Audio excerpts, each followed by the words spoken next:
Here to review step number 15. This one's called Descartes the Investor in Solving Problems with a Calculator. When you seek the truth, it's the only thing that remains. And this one focused primarily on a French philosopher in the 1600s named René Descartes.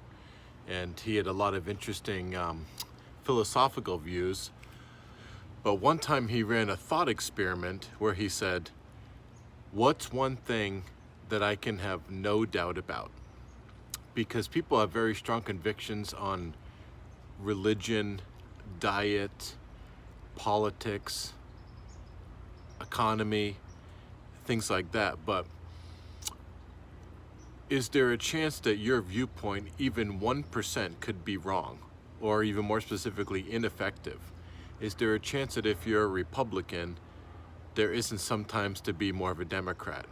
If you're a Democrat, is there sometimes where you should take more of a Republican stance? Certainly.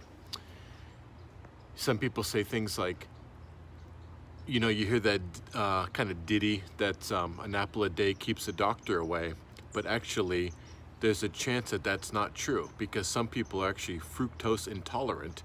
So if they eat an apple right now, they could be dead in an hour. So he said to himself, since all of those things clearly have a chance at not being correct, what's the one thing we can all rely on that is absolute? And he realized it was numbers. And a lot of people quickly push back on the idea of learning numbers and they hate math, but that's because typically the modern school system kind of led with pain in math. They didn't really show you the reward. And most of your life is going to be the result of the decisions you make. And we all want to live a good life. So to live a good life, you have to make good decisions. If you make bad decisions, you're probably going to have a very unhappy life. So the question becomes, well, how do we make good decisions? Do we simply use our gut? And René Descartes says, no, you shouldn't use your gut. What you should do is quantify risk and always play the odds. So we get some examples that Ty uses. Well, first of all, we learn about someone like Sir Richard Branson, who was born dyslexic but knew that he wanted to be successful in business. So he actually taught himself accounting and other forms of business math and became very successful in business. And Ty gives us some examples of what exactly we mean by quantifying risk and adding numbers to our decision-making process. And he says, let's say, for example, that you're currently at a job that pays you $50,000 a year. What are the chances that that job's going to make you happy the rest of your life? Let's say it's 80%. So he would say, okay, multiply the $50,000 by 80%, and that gives you a risk-adjusted amount of money of 40 grand.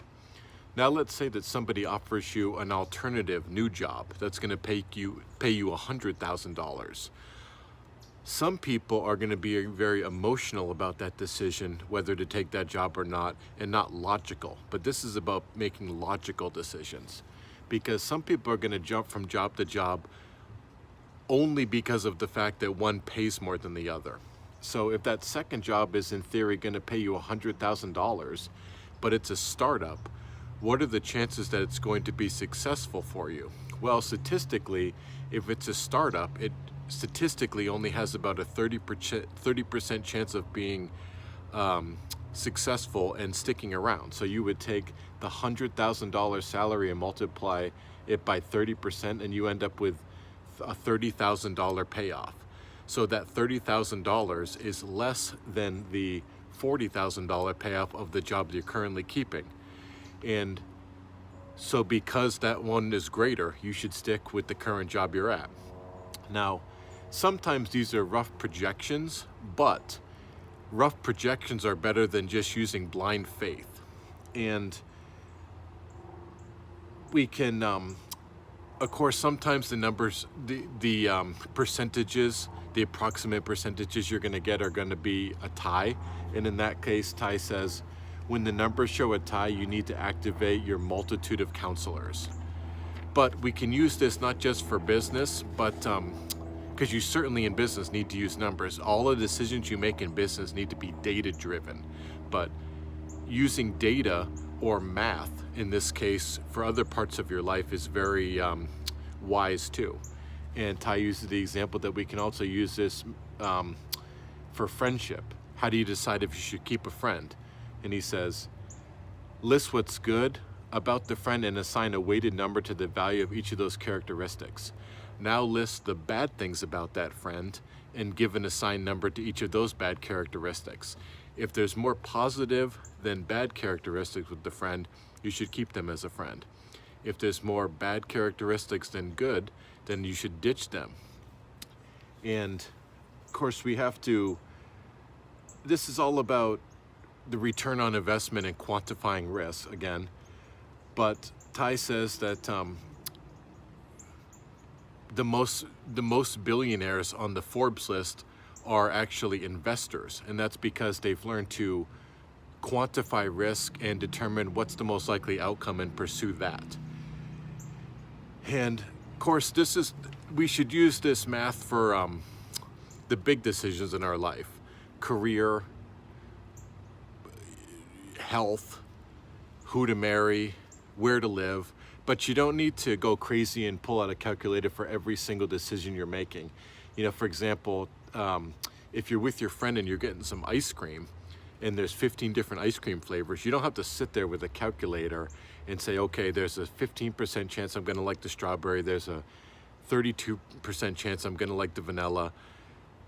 You can use your gut and your instincts for decisions like that, because there's low consequence.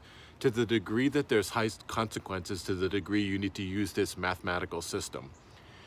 And so, pretty simple lesson, but and Ty also gives some examples of to increase your ability to be better at taking risks. You can play games like poker, bridge, backgammon, even the game Risk. But Ty's question for us at the end of this lesson is, what is a big decision you need to make? Put it in numbers.